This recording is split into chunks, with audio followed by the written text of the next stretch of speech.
We drink tequila. We talk. Welcome to Team Tequila Talks. Is it really Texas These shit? Californians say rodeo, don't they? Is it really Texas or Mexico shit? Well, both. Texas was Mexico for a while. So it's more Mexico. Texaco. Less Texas, more Mexico. Yeah, well, okay. We start off every Team Tequila Talks with a cheers. Salud. Okay. And interestingly enough, you can't really see it from the camera. You can if you hold it up to the light. But I added gold edible glitter. I love gold. I added gold drinkable glitter to one of our favorites, Como's Rosé Rosa. Rosa. Oh, why did I mess Rosado? this up? This is one of our favorites. I always want to say Reposado. I always want to say Rosa. Rosé Reposado. I know. Because I think that is the English American Translation. version, but it's actually Reposado Rosa, which is the proper name. But I feel like people call it Rosé Reposado because it's pink. So it's pink. It's got unflavored glitter. Crucial here because we don't want to mess with the flavors. Yeah, we don't want to mess with the flavors. No. We actually asked Comos about this, and I was going to bring this up because I definitely dumped gold glitter in their Comos. And what did Comos say? They say you can have it however you like it. It's your tequila. You can For drink sure. it how you want to drink it. And if that means you want to make a $400 margarita out of it, you can. And this is not a $400 margarita, but I decided to put some gold glitter in it because it's Sherry's birthday. Happy birthday. Well, you know, I'm aging backwards. It's a thing now. Oh, yeah. And we're getting in some extra cheers today. Sherry Button. So I wanted to make it rosé tequila with a little extra. I want to say sparkle, but what's that? It kind Zazzle? of Zazz? Are those words? It's pizzazz. It looks Little kind of Pizzazz, because you're pizzazzy. There you go. I am. You are It's- pizzazzy. It's almost like bubbles. It kind of looks like bubbles when it's inside. I mean, so they actually do make flavored glitter, but I just didn't want to mess with the flavor of Comos because even though we can do what we want with it, I still don't. I like the way it tastes. No, we I like don't it want to like mess it up. Okay, well, we are doing a very special birthday cheers for one of our hosts, Sherry Young Gonzalez, your other host right here, Cassandra Gina Mel, and we have our guest, Jay Milliken. Hello. And Jay is a restaurateur, an entrepreneur, and has worked in the hospitality industry for a long time. And we're going to, in a little bit, get into both sides of the bar with him because, you know, he's had a little bit of experience on both sides. I got Apparently questions. a little experience drinking, too. I guess. Happy birthday. Huh? Yeah, happy birthday. Yeah, well, we're going to try one of your favorites. You don't in a have to minute. just sip Comos. You can drink Comos however you like to. Yeah. You can. That's what you said. You So can. I guess I drank it like I like it. Well, you work in the restaurant industry. What do you think about this craze of these ultra high-end cocktails? We were just talking about this cocktail that was $150, was super fancy, and they have these tableside ones that are kind of getting intense with the really, really high-end tequila. Like, what are your thoughts on that? Would you do you have one of those on your menu? We don't. I've never done a super ultra premium kind of FU price point cocktail ever.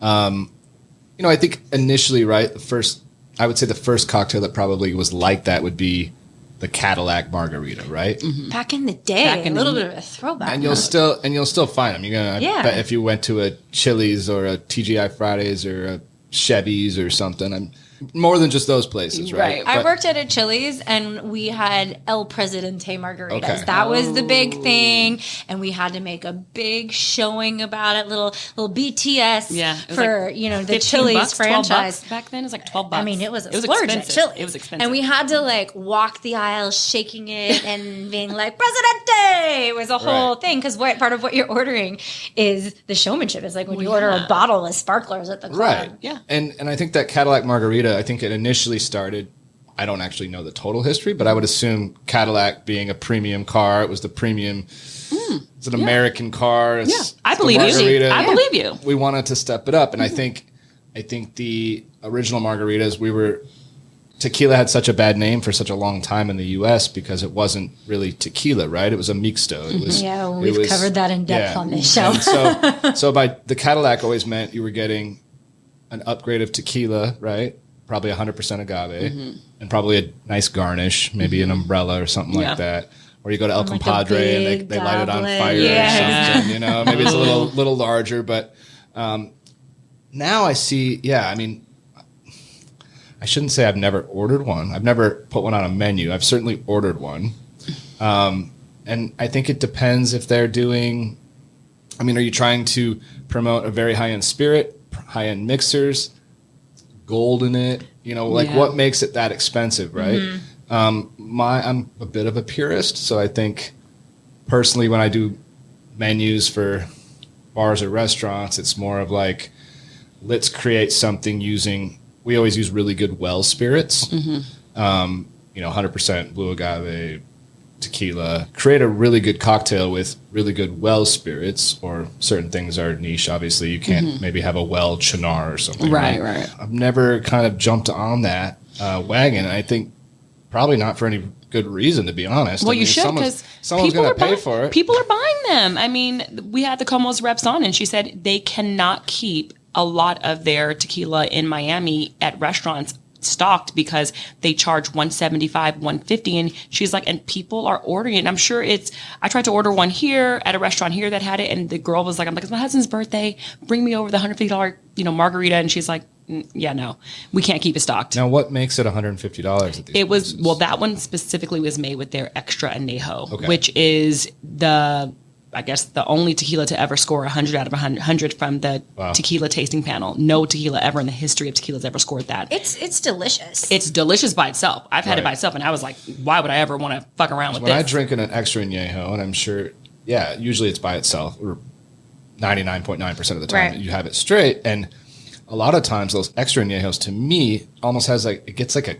cognac vibe, or like you get so much caramel and so much aging from those barrels. I can't even imagine what a margarita would be like. I don't even think you'd need any sweetness in it. No, but you can maybe, I definitely... It's presentation, probably.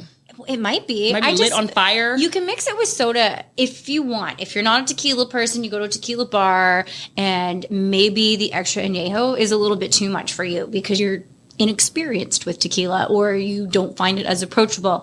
Sometimes you can mix it with soda, and it kind of has that cream soda vibe. I mean, I definitely mix the Como's Cristalino with soda, and soda, and it Soto. That's another agave spirit. Yeah, I know. Yeah, well, we can talk about that too. But I think that is like a nice, super light cream soda. Yeah. And it's got all that caramel note, that creamy note underneath, but you're not tainting the flavor with anything. You're just kind of you're changing the texture a bit, and you're making it more approachable if maybe you're trying to sip, as opposed to sometimes when you're sitting at a dinner, you don't want to be the person that's just like, I know. I'm just going to be sipping on my 2-ounce neat. But I feel like the reason why people are ordering these cocktails in Miami, in New York, in LA is because I think everyone wants to flex these days. Yeah. And what better way to flex and say, I have money? They'd be like, oh, can you bring me 3 of those specialty, And I think we're in that age now where people have money. I mean, I want to know why people have so much money. Well, it's kind of like the new bottle service.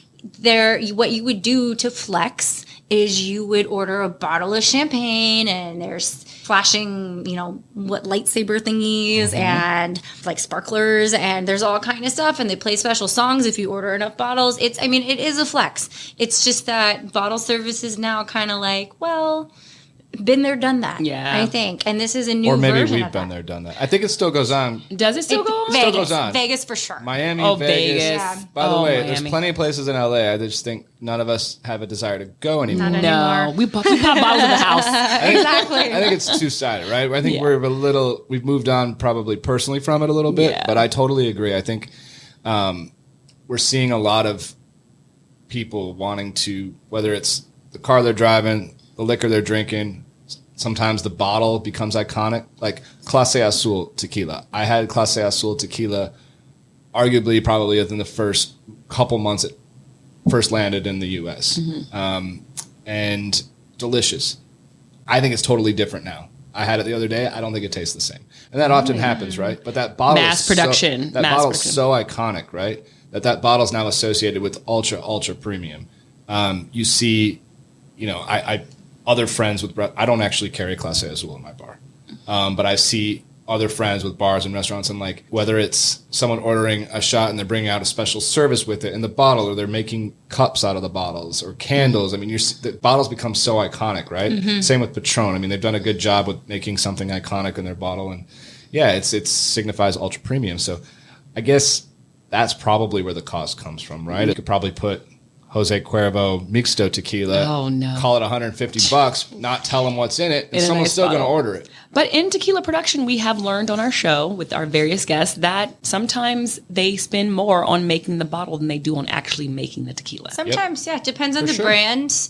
And you know what? That's just marketing. That's just strategy. I mean, you also have, did you guys see the video of Kim Kardashian trying 818 tequila, and she she tries this. She's on a yacht with all the Kardashians. It's bougie as fuck, It's right? like her sisters, right? It's her sisters, right? It's Kendall's, and she takes a sip of it and basically just like vomits in her mouth. Yeah. And it's just like, that's not great marketing. No, it's not good. And I think they were trying to do some damage control. And I gotta say, I don't think we'll be having 818 on anytime because we are not fans of their tequila. We don't think it's good. And it's for the young kids. It's for the kids. It's for the kids. It's for the kids. But they see, they see a Kardashian, they see the Jenners, and they see like, oh yeah, I can relate to that. And that's a brand I know. It's brand recognition. That's marketing 101. Yeah. And obviously, I think for good or bad, I would say probably for very good that there's some scrutiny finally in the tequila industry on people kind of, I've got money, I want a tequila. And obviously knowing that, I think more tequila, the better. If from a 30,000 foot view, is like, yeah, great, more tequila. And then when you get down to it and you go and visit, these states like Jalisco, and you go to Oaxaca and you see mezcals, and how it's kind of what's happening is like, I mean, we're seeing the production changing a lot. We're seeing, diffusers and autoclaves and things that are speeding it up, and people, there's not enough agave to go around, so they're harvesting it too soon, and so just. I think it's good that at least that's being called out a little bit. Now, should we be attacking, is it Kylie? Yeah. Kendall. Should we be attacking Kendall personally? No, of course not. No, of course not. She's making her money. Nothing to do with it. And I've seen a lot of that, right? Yeah. But I think keeping, and in the same vein of like prices on tequila, like the costs are going to keep going up. Yep. But let's keep the quality up there too, right? Totally. You're talking about building a menu and what's on your menu and what's not. You have been in the restaurant industry and hospitality industry for a while, and you start with a restaurant from just concept in someone's brain and in your brain, and you work with chefs and designers and managers, and you make the restaurant come alive. I mean, it starts like a lot of things where it's just an idea in someone's head. But I always wonder, when you go and you sit at a bar and you look at a bar menu and you're like, that tequila cocktail looks great, but I hate that tequila. And so you most of the time can ask the bartender, can I get this cocktail, but can I just get it with this tequila instead of this tequila? And most of the time the answer is yes. But obviously that specific tequila is on the menu for a reason. Mm-hmm. Yeah. We went to a restaurant recently really quick, and I won't name the restaurant because... we just went and it was like a little birthday dinner, and it's a Mexican restaurant. So obviously I'm like, I want the specialty cocktails. I want all the fun stuff. And it was all filled with sugar. Yeah. So much sugar. Yeah. I was just like blown away. Just a regular Paloma, which is some fresh grapefruit, a hint of this. It should be fresh grapefruit. It was like I was drinking a Kool-Aid. Well, if you're in Mexico, they'll argue if you're running around in TJ and you order Paloma, there's no grapefruit, that's squirt. That was kind of I remember the original Paloma was tequila with squirt soda. Sunny D, Sunny D. So I'm from the Midwest originally, so we call it pop. So how did grapefruit enter the picture? Well, squirt's a grapefruit soda. I thought it was lemon lime, is it not? No, squirt's a grapefruit soda. Okay. Squirt, and then its competitor was Fresca. Oh, I remember Fresca. Yeah. So, but yes, now we've all upgraded and updated, and we're drinking fresh squeezed. Yes. Right. Yeah, I just can't handle all the sugars. So all of those drinks were very heavy on the agave. And then when we asked if they could make them with less agave, they said, well, no, actually, because we batch them. And then, And I think that maybe for shots or for certain cocktails that works, but we just said, okay, well, which ones aren't batch? And they went, all of them. And I, working in the hospitality industry for over a decade myself, understand that it's not as simple as you can't just hand make a cocktail when you're in a bar and the bar is slammed. So there are some things that have to be prepped ahead of time, and there are some things, there's some concessions you have to make. In my opinion, with a nutrition background, I don't think that those concessions should be ingredients, but maybe you juice everything ahead of time and you kind of pre-batch the non-alcohol and then you shake it fresh. I get that. Yeah. But there were no options for these cool cocktails on the menu that were just... Did you try them? I did. We Were they did. good? Yeah, we did. No, we all ended up ordering skinny margaritas. We ordered went for skinny, wine instead. and then we ordered 2 bottles of rosé. Batched cocktails are so tricky. So tricky. And there's certain things you don't want to batch in, right? Like certain, like citruses will very quickly sour. turn in there Yeah. and the reaction. So generally on a batch, like batching a couple spirits is usually fine, right?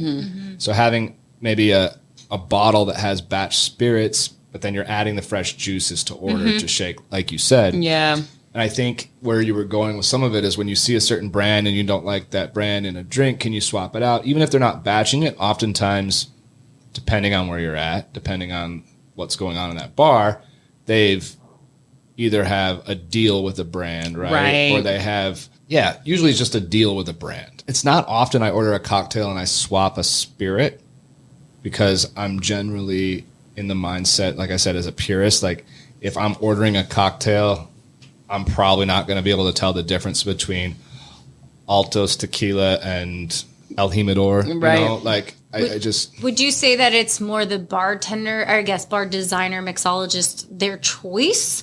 Or is it generally like they've got to deal with the company? Like, or is it kind of 50-50? I guess I'm asking what makes people put a specific tequila brand on a menu and pair it with a specific cocktail? Cost is huge, right?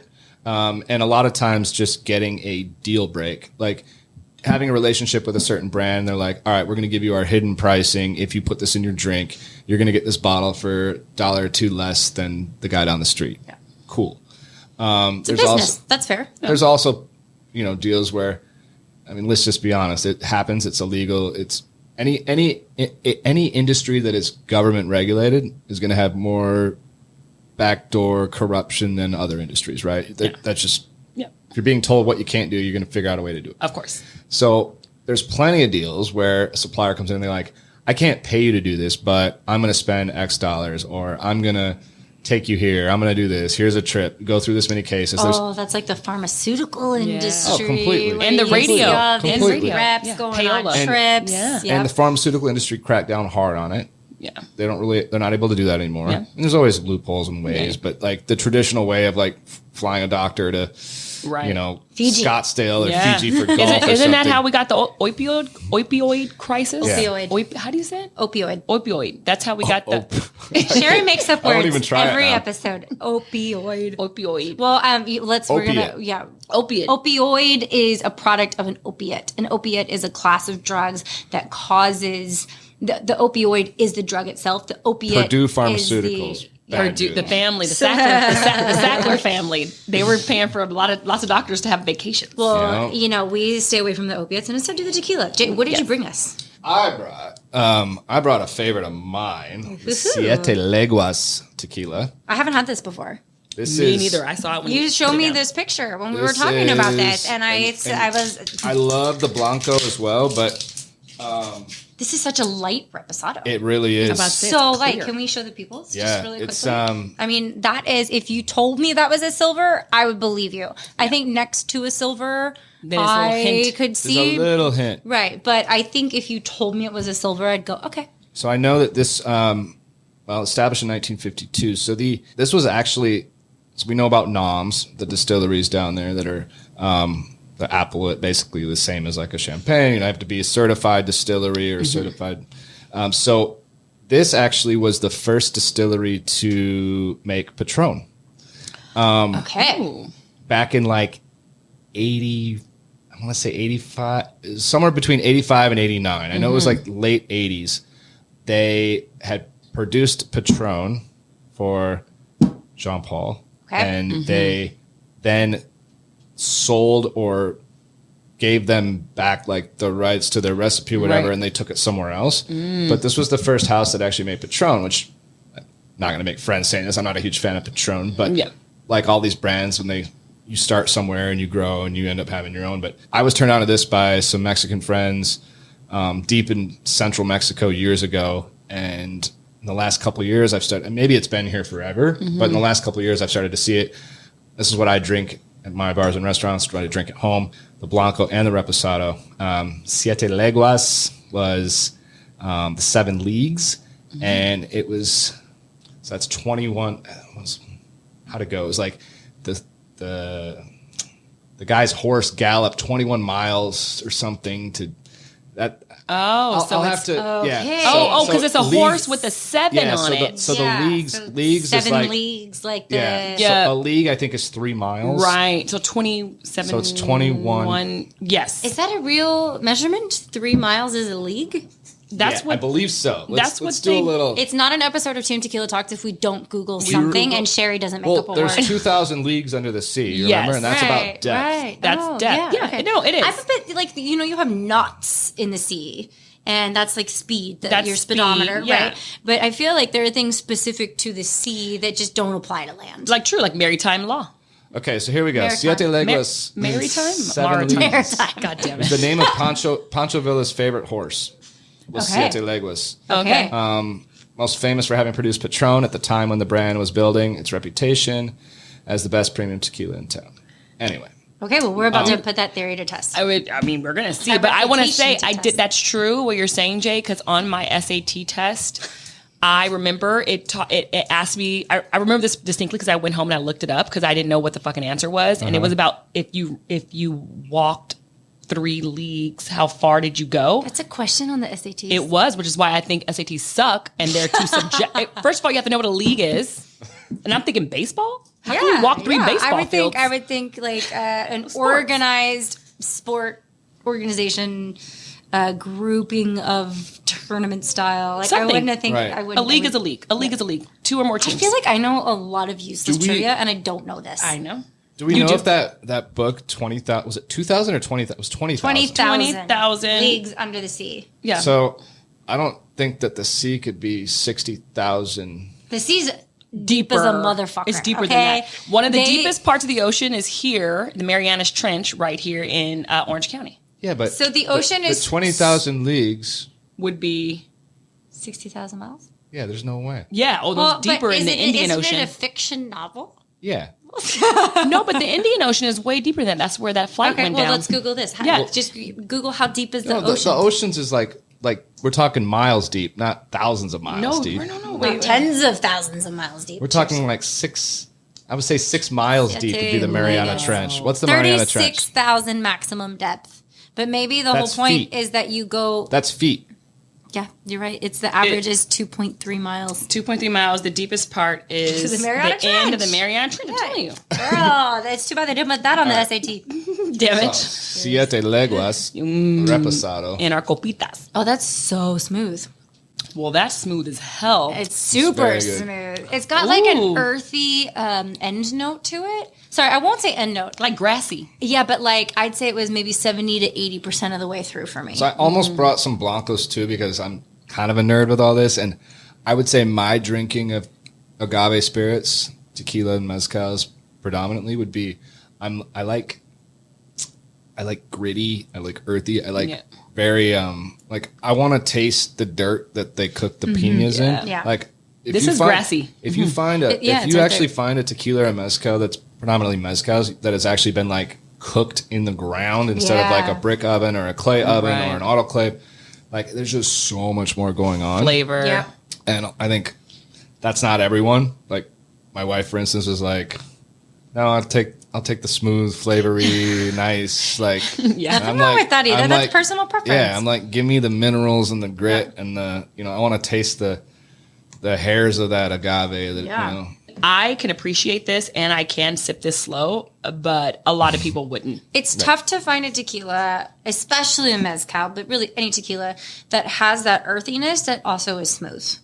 Because usually you have a really complex, sometimes spicy, there's just a lot going on, a lot of flavors going on, but it's really interesting to find a smooth tequila that also brings in that earthiness. Yeah. So this is like a very interesting combination to me. It is, but I actually like it. And you can just sip it slow. Yeah. And or mix it. Before you were in the restaurant industry, you sold liquor to restaurants. So did. you've seen both sides of this. You've Yeah. seen selling to the bar and creating a bar menu. I can Sending tell you people- all about how everything gets done in the business because I was the guy probably making those under the table That's deals. what I said. Were you sending people on vacations? I was sending people on vacations. I was paying for printing.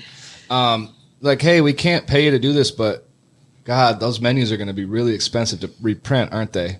Well, we could do that for you. You know, we have a Print it. printing We'll just department. put our name on it. Yeah. Yeah. Hey, if you sell this many cases, have you ever been to France? Research. Yeah, and it totally is. It's an educational trip. So there's a lot of things that, you know, when I started in the beverage industry, God, that was 2006. Even in that time, which isn't that long, 16 years, there's been a lot of changes, and they've come down pretty hard on a lot of that stuff, but it still goes on. I don't understand can't get rid why, of it. though, because it's one thing if it's pharmaceuticals, because as we've seen, the opioid, oh God, you're contagious. Yeah. Opioid crisis is a real problem. Yeah. And, you know, if you're pushing addictive drugs on people, I could see how they would cut down on these, stop asking doctors to prescribe this. But it doesn't make a ton of sense to me if somebody's just making a menu, why they would want to Well, crack down. because Is it's it to about the make- people with the longest pockets are going to Yeah. get the most cases sold. So it's anti-competitive. So you're saying this is Yeah. this is a capitalism, this is a regulation thing, not a we're trying to get people to drink less. Well, No, it's not drink less. Not in and the it United is, States. and this is, you know, Maybe Canada. To Sherry's point, it's like the liquor industry or beverage industry, I guess, as a whole, specifically talking about liquor, but there's like 4 or 5 companies that own everything, right? Diageo, The other one. Laurent Perrier. Nope, that's Nope. not it. Jean Perrier. Jean- Diageo, Bacardi, Brown Forman, The one who makes Avian. Beam- Avion. Evian Beam- is JP. Beam Suntory, Yeah. and then Nestle owns a ton of beverage stuff, but like that's waters more Yeah. non-alcoholics. But no, point being is like for XYZ guy, gal to come up with a brand and for me to go in and compete in the market, it's so difficult, right? Because I get an email or a text, you know, a couple a week from new brands or new people saying, hey, we'd love to try you on our new brand. We'd love for you to serve it. And it's like, cool. I would love to meet with you. I love learning about new things. I love what you're doing. I'd love to hear about it. But, you know, it's twofold, right? It's like, how are they going to support their brand? I'm not in the business of brand promotion anymore, right? I used to do that. Now I'm in the business of like serving people and creating a good environment and a good food and beverage and, you know, making sure their experience is amazing. I'm not here to like tell someone that, hey, this is the best cachaça or this is the best tequila. This is why. So how are you going to support it? And a lot of these new brands, they might be the most ethical, amazing, sustainable, all the things you need to be to compete these days. Right. But if they don't have Diageo money. And so Diageo is going to come and say, yeah, no, we have a cachaça. You're not using that brand, right? Like I'm paying you to do this. Well, I'm Right. not paying you, but I am Yeah, paying you. right, And so right. I think they're trying to make sure that there's some order of free enterprise still and that people can still, Right. you know, launch a brand and everything. But It's fair. It's like the fair. So that's actually kind of like pro-capitalism in terms of you want the little guy to have a shot. right. Otherwise, it becomes That's just like good. conglomerates. Because it's like I bet there are restaurants that do deals just with Diageo. oh, for sure. Or just Perrault Oh my- Ricard. Perrault- that- Pernod There you Ricard. go. Pernod Pernod, Ricard. that's Yeah, good. There yes. it is. There Oh, it they is. absolutely do. You'll see a menu. Like I literally was just in New York and we were looking at the menu list and he was like, we have this whole menu. Like we own Yeah. this whole menu. Yeah. And I was just like, is that a thing? He's like, that's a thing. That's the ultimate. Yeah. Well, at the end of the day, it is still a business. And you can argue that bars aren't essential. I think we kind of saw that with the whole COVID and shutdowns. And, we don't have to get into the politics of that. But we do know what happened in an unbiased way. We know that, if you weren't deemed essential, you got shut down. And that drastically affected the food and beverage industry, but especially the beverage industry. Because at the end of the day, people got to eat, but people don't necessarily have to drink alcohol. It's a luxury, right? That's why there's sin taxes on alcohol. When you go into the liquor store, you get an extra tax because they're saying, well, if you want to smoke or if you want to drink or if you want some weed or whatever, you're going to have to pay on top of that. And you know what? That's fine. I don't actually mind it because you're kind of paying to regulate it. Whatever. I would rather be paying to do the things I want to do as opposed to just take my money off the top. Right. I agree. I mean, even though I think there should be a sugar tax more than it should be a liquor tax. I think we're all in agreement on that. Because who needs sugar, really? No one. Well, and sugar affects everybody. And it doesn't matter if you were talking about a portion of the population that drinks worldwide, whereas the portion that consumes sugar is in some capacity 100%. Yeah. Right? So even if you live the cleanest lifestyle, as a percentage, that's got to be less than 1% of the world that's not consuming some type of dessert, treat, syrup. You go to an airport and you're like, I'm just going to get ginger ale, whatever. Yeah. I mean, I don't do that, but the majority of people do. Mm-hmm. Yeah, I was in Michigan this summer. I'm from there. I've been out here 16 years, but going back, there's certain things, even if I just go for a week or a couple days, there's certain things I notice when I go back. We live in a very unique place in Los Angeles, right? I mean, Los Angeles and New York, the two coasts are I think a little more... bubbled. Yeah. Bubbled in good and bad ways, right? Yeah, sure. And I think health and nutrition-wise, I'll take this any day. I go back home and I look around and it's like, everyone's drinking sodas. Mm-hmm. I mean, that's the water. Yeah. Kids, so many obese people, so many, I mean, it's fried and it's sugar and sugar and sugar and ranch sugar dressing. and sugar. I call it fried, dyed, and flipped on the side. But I'm okay with ranch dressing, but the sugar's real bad. Not for me. Nutrition science is still kind of new. We just now know that sugar is as dangerous as tobacco and is more addictive than a lot of addictive substances. I mean, it has the same profile as cocaine. It's more than cocaine. It's more than alcohol. Yeah. And could be in the same ballpark as opiates. Yeah. And we're only now learning these things. So if we're learning this 10 years ago, it's just now making its way into other places. And you can't, this culture has been established for decades and you're just asking people to put down the Mountain Dew when they don't understand why their parents and their grandparents were able to drink all this stuff. Well, it's like food addiction, right? It's like now we're getting into one of the biggest, most quietest addiction in the United States is food addiction. And we never talk about it. And there are some super niche specialists that now are focusing on it and they're growing by the hour in certain hospitals because we focus on drug addiction and alcoholism and all those things that harm you. But food over time will kill you. If you're eating the wrong things. And we're finally starting to see doctors prescribing exercise. That sounds crazy, but that wasn't always a thing. Prescribing exercise and prescribing diets. And I don't mean like a fad diet. It's just like how to eat. Right? Well, less processed foods. That's something that really anybody can do is less processed foods. Go to the grocery store and get whole foods. Yeah. And then you don't even have to worry about that. What are my fats versus protein versus carbohydrate ratio? Because that can be very overwhelming. Just like you like your tequila from the ground, cooked in the oven. If it grows from the ground or eats from the ground, you probably should eat it. Yeah, we could just pop this in the produce aisle.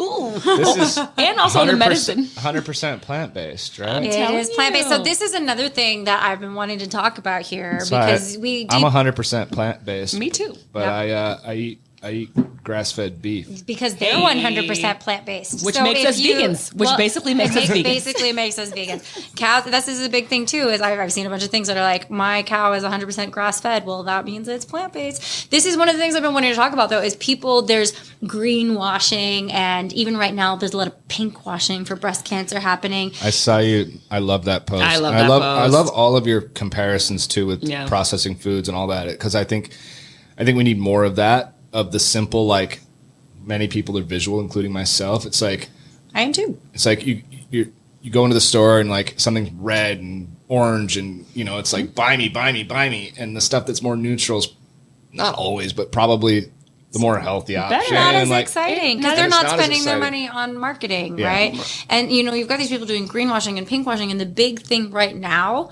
is to say plant-based. Yeah. Oh, my gosh. I mean. But you know what? Heroin is plant-based. I mean, hello. A lot of things are plant. So, I mean, look, weed is plant-based too. Everything's plant-based, but now right? it's legal. Unless it's processed or man-made, it's pretty much plant-based. We were all plant-based. We came from like semen and like an ovary. That's plant-based. Is that plant-based? We were fermented. I'm not a plant. We were fermented in I don't think humans are plants. No, but you got to think of it more creatively. Okay. We were like born marketing firms. Got it. We were born in a very This is not a scientific natural podcast. Yes, it is. It actually is. It is. We were born in a very natural process. We were, but natural. That's another thing. Is I I don't didn't know think where you we're were going with we were all fermented. I was like, Fermented. Were they We're throwing not. yeast in I your belly? don't think that humans Yeast are is bad for women. plant-based because we are animals by nature, but you can say natural. And that's another thing It is. all of these companies, food and beverage, are so ready to slap natural or plant-based. The craziest thing is when you look at something that's like potato chips, gluten-free. It's like, well, yeah, Duh. they've Potatoes always been are gluten-free. I know. But I got a gluten-free oil change the other day. Exactly. I'm not kidding. Traverse City, Michigan, there is an oil change place, and it had it on the sign that says gluten-free oil changes. I pulled right in there. I'm like, my light was on. I'm like, you got my business. Bananas. Came in with my California plates, and they're like, because look at they this were guy. You love this gluten-free. Well, they rely so much on label ignorance. And I remember in college, I was taking a sports science. I have a sports science minor, and I was taking my courses for that. And it was about label nutrition, this like elective. And it was going on and on from back when the FDA decided we needed that, was when people were killing over from like heart attacks. They're like, oh, well, maybe we should tell them that they're having 58 grams of saturated fat per bite. But during our initial test, we were all failed it. He was like, I'm going to put some carbohydrates, fats, trans fats, high fructose corn syrup in front of you. And you just let me know what food chains these come from. And we all failed it immediately. He was like, the biggest issue with the American diet I come from a family of all doctors, okay? And growing up was like health, right? Like my grandmother, 100% Italian, amazing cook. Some of the stuff that she made without using sodium, I'm like, how does this taste good? I mean, but Vinegar. in reality, it was like sodium was the devil, right? Fat was the devil. Well, and now Fat we know was that's the not the devil. case. right. Fat-free. Yeah. And processed food was okay. I mean, I remember like you go to her house and everything was like whole wheat, whole grains, low fat, no sodium. And I'm like, I'm only 38 years old. So what we've seen happen in the last, call it, my memory was probably when I was 8. Let's say that. So in the last 30 years is crazy. Absolutely crazy. Well, we didn't have the science before. Yeah. And now we have the science, we have the technology, we have the I labs think to we break did down have stuff. we had a lot of it. I think that a lot of it is, I don't want to get too conspiracy. I'm not saying that, but I think we knew a lot of like what things did to us maybe, but things like just thinking that fat makes you fat, right? Right. Now we know that's not true. Well, no, look at what the astronauts used to, I mean, look, guys, I have a lot of dumb knowledge, but this is actually a fact. You can Google it. Look at what the astronauts, their Tetra Paks, what they take up into space, is the most balanced diet you will ever find anywhere on this planet. Is because they are hooked up to machines monitoring their heart rate. Oh, you're low on potassium. They need a banana, not a potassium pill. Yeah. And so their diets are constantly changing daily based on what they need. Now, obviously, we can't get connected to machines all day, which I would love to do that. I would enroll in a 1-week study where they connected me to machines to tell me daily my fluctuation. They have those new glucose monitors, and I just think that is That's we're too talking. much. No, Yeah. but we're talking about the advancement of It is nutrition true. science, and a lot of people are so kind of hesitant. You've seen them on Instagram and Facebook. You've probably seen some girl in the gym that has one. There are these little, dollar coin size things that go into the back of your arm, and there's an app, and it tells you how your body is responding to certain food and food groups.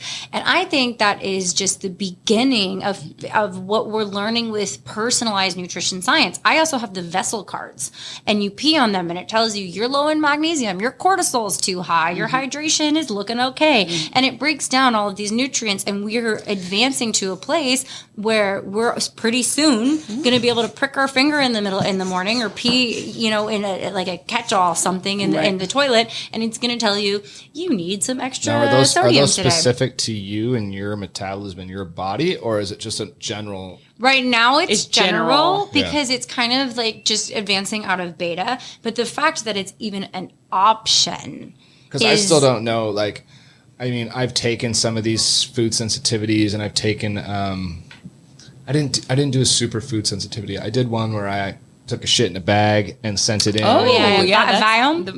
Viome. Yeah. Mm-hmm. I did that, and I was fortunate enough to be gifted that and to try it and test it out, and I thought it was really interesting.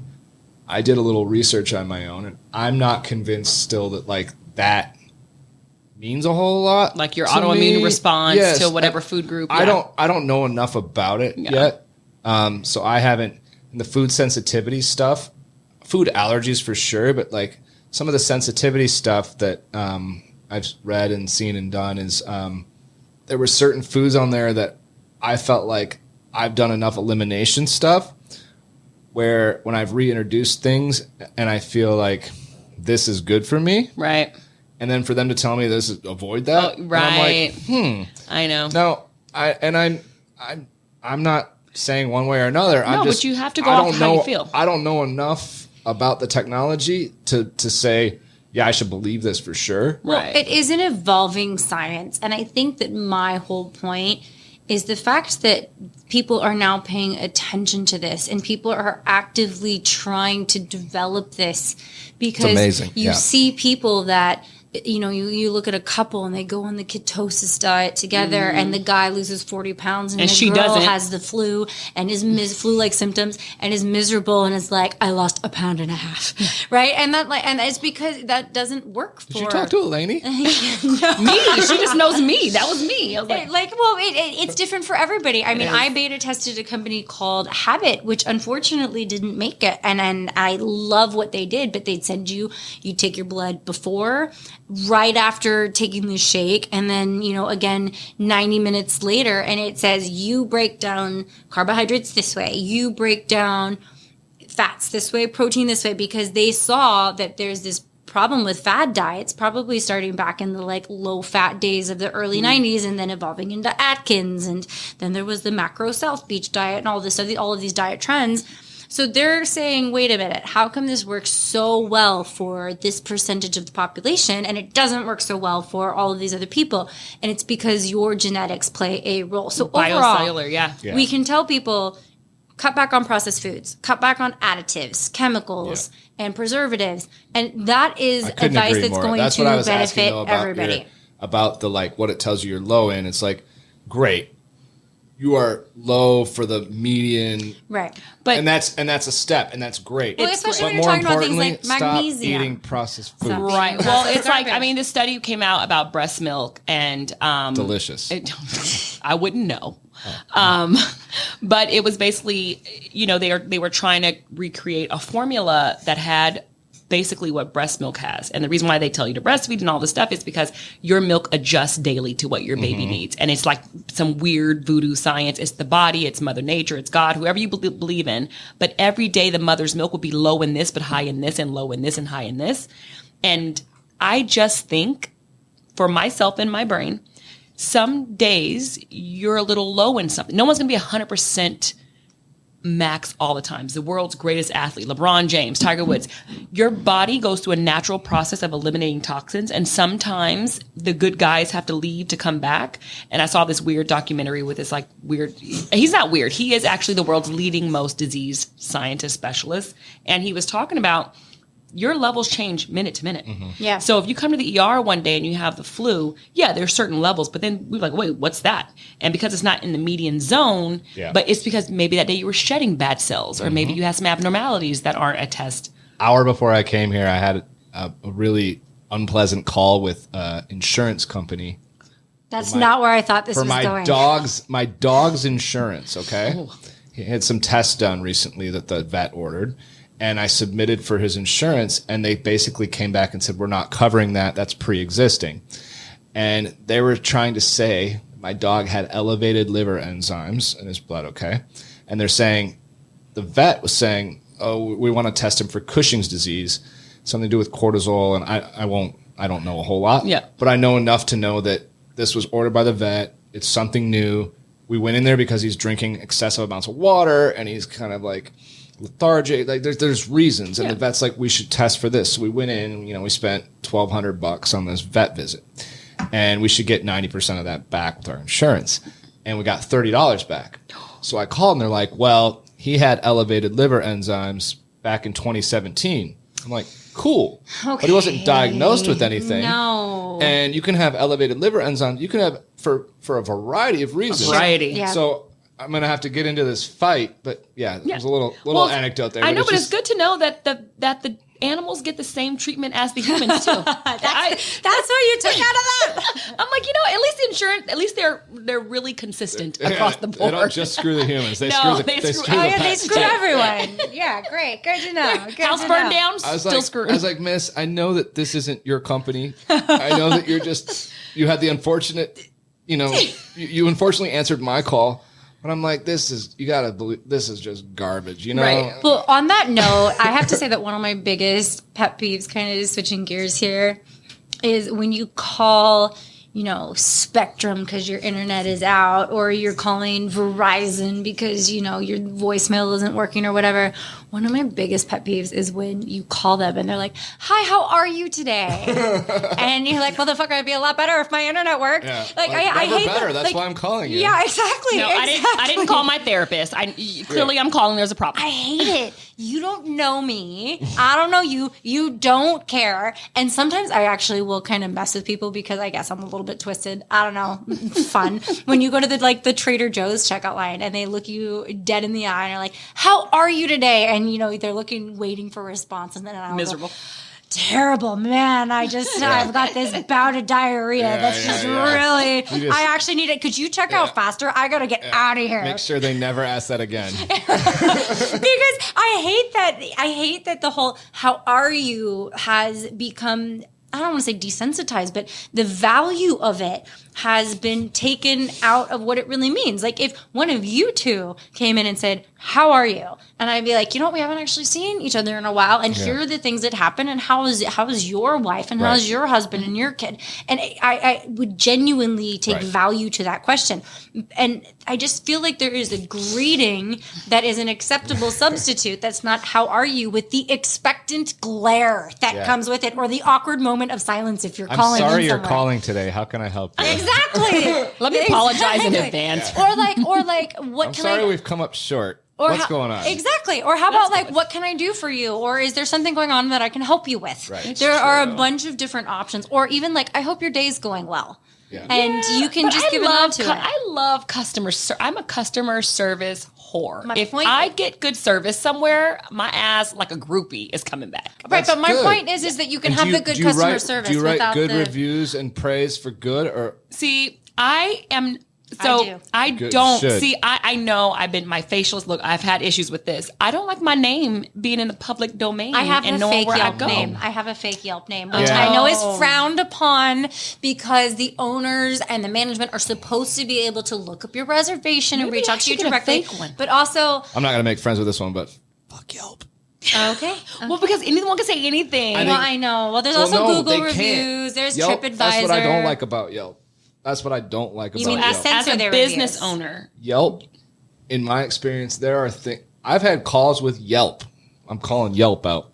I've had calls with Yelp where it's like you get some bad reviews and they're like, well, we should host an elite happy hour at your place, and we can do some things, and they're not saying, hey, we'll remove those, but they're like, there's things we can do to bury it in the algorithm. I mean, there's some. So what I like about Google reviews is you don't need to put your name. I mean, it's good and bad. Yeah. But if you're doing a good job, you're trying hard, you're doing a good job, you're giving people what you think is good hospitality, good service, good food, good drinks.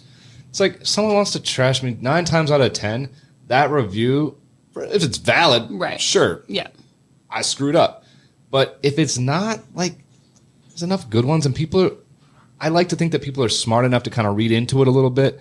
Like, I'll go on Yelp. I don't look at, like, if some place is like 4 to 4.5 stars, it's not an automatic. Right. If some places 3.5, it's not an automatic, right? It's like, go into there and like, you go in there sometimes and it's like all the 1 and 2 stars are like, oh, their parking sucks. Right, Yeah. exactly. It's so true. I It's a like lot of this- times dig through those anytime I'm going on vacation because sometimes you get a 1-star review. It's too expensive. And it's like, but you had the ability to look up the menu ahead of time. It's not that they went, surprise, everything's double today. It doesn't work that way. Google exists for a reason. Exactly. And there's photos of the menu. And a lot of these restaurants post their menu online. And maybe it's like, oh, well, you know, they asked if I wanted truffles on my pizza and it was $80 more. It's like, well, yeah, bro. Yeah. That's Always say yes you to gotta truffles. You gotta be careful Always say yes, with but the if you're reviews. not down for $80, always say yes and how much. Right. Yes, and how Wait, I have a much? question for you since we're talking about price and Yelp reviews. Okay, so in LA, it's popped up since, I think, in my opinion, mostly since the pandemic, where they add an 18%, sometimes 20% gratuity charge built into the checks. And I feel like I don't know why, and I feel like you're the best person to ask for this. Sometimes, well, no, we've seen health. We've seen health. Well, we've seen health. Remember we went somewhere, me, you, and Mark, and it was saying this is for the health insurance. Yes, so here's for our team members. Where we went, this was actually, I went to I'm another willing one to of their bet that restaurants. this is only strictly in California and New York. I would probably think It is Strictly definitely California. in New York. No, it was in New York. Not every fine dining. So here's the one that no, I not- saw. yeah. It was the same restaurant group of the restaurant that you and I went to, but different restaurant, same restaurant group. And they added an 18% service charge and said, this is to help pay our employees a livable wage. It wasn't health. It was specifically said livable wage. And it said, this is not a gratuity. And at the bottom, it said 15, 20, or 25% tip on top of the auto 18% So you're service 40%. charge. Exactly. Yes. I have thoughts, but I'd like to hear yours. If without seeing the menu, if the menu was like, I know what beef prices are. If there was a bone-in ribeye on there for $30, then all right, well, we can talk about this. Right. But No, where we were with there was no $30 ribeye. It was $130. Uh-huh. I'm not super optimistic on hospitality in California and Los Angeles right now in this day and age. I'm not. It's really sad.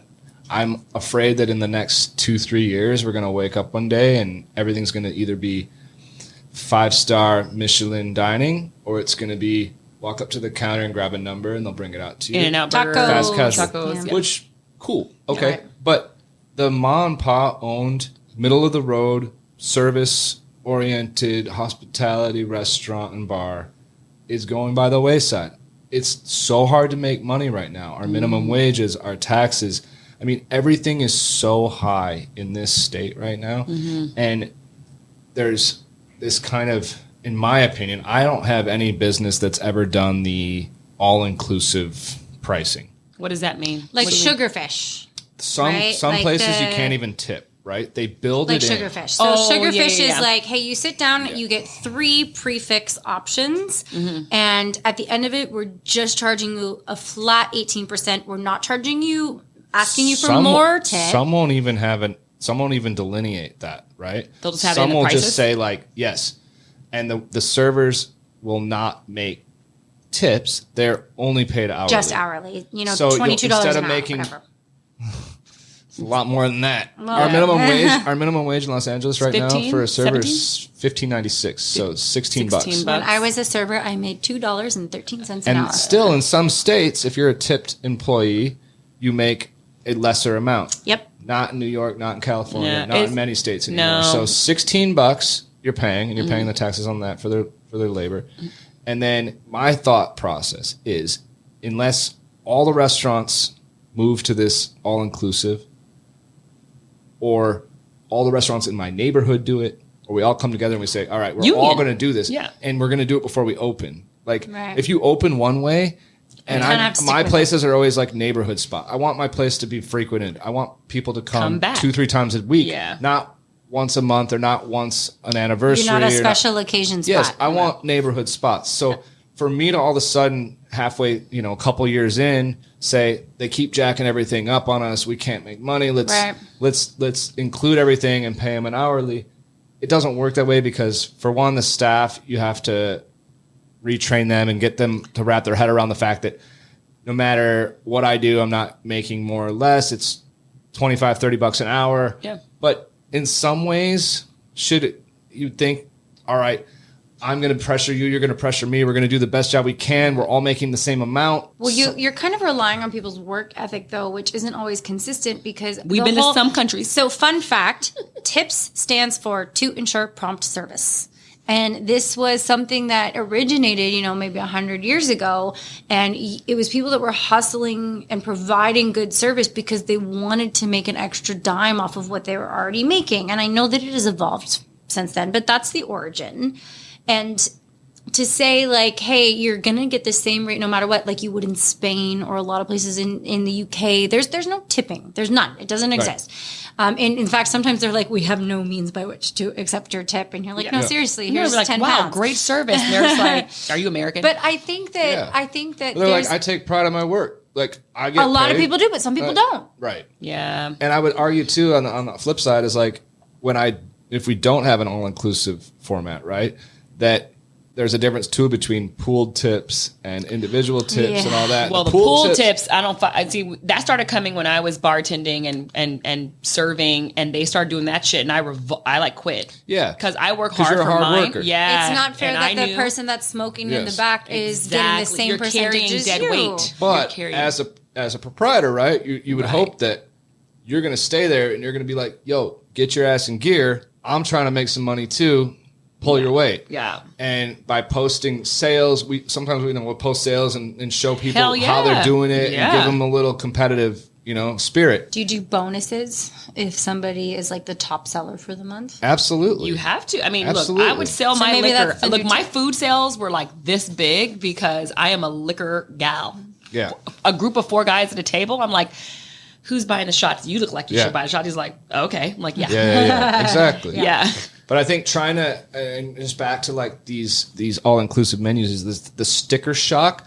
If I just one day decide to include 20% extra and cover the wages, the fair living wage without tips and all that, make it all-inclusive is like all of a sudden the guy who's been there 15 times, he walks in and now he's like, what the hell? Well, I would say that like this restaurant that I'm referring to, and I'm not going to name names because I have to say that I don't really agree with the policy. And I love this restaurant. So good. It's so good. But I would much rather pay $2 more per dish for you to properly pay your employees than get a bill at the end of it that is all of a sudden 40% more than what I ordered. The good news is I think that this specific scenario I think is very uncommon to have 18 and then another. And then another. Oh, yeah. we've seen it a couple of restaurants. I've certainly seen this like include a gratuity or suggest a gratuity. I've seen the 3% for healthcare. Yeah, that's a California thing too. Yeah, it's because our state is It's expensive. It's very expensive. It's a living. Very expensive to rent in the greater Los Angeles area. Spend time in California. You just make California Mexico again. I know. Look at that. Let's make sure everybody sees that. Well, On that note, we gotta wrap it up. We pay a premium for the weather here, people. We do. We do. Let's end on a happy we love note. We love California. we love California. We love the weather. Let's wrap it up. Jay Milliken, thank you so much. guys. If you're in the Los Angeles area, hit up Pinky's and Atrium. I'd love to have you. And you know what? They've got all kinds of amazing tequila options and cocktails, like our Siete Legas. You can come drink some Siete Leguas. Yeah, is it Leguas? Leguas. Your hosts, Cassandra Dinamel and Sharon Gonzalez. Thanks for listening to Team Tequila Talks, and do all the things that you press on your computer or your phone that tell us when we do something new, because we are fun and exciting. Yes. And we will link Jay and his restaurants. This has been awesome. Thank you. So great. I mean, I can't believe it's over. When is it? I feel like we have stuff to talk about. I know. You've never had a bad time on Maybe tequila with a next mic. year. Maybe next year. You know what? Maybe I'll get invited back. We'll see. Yes.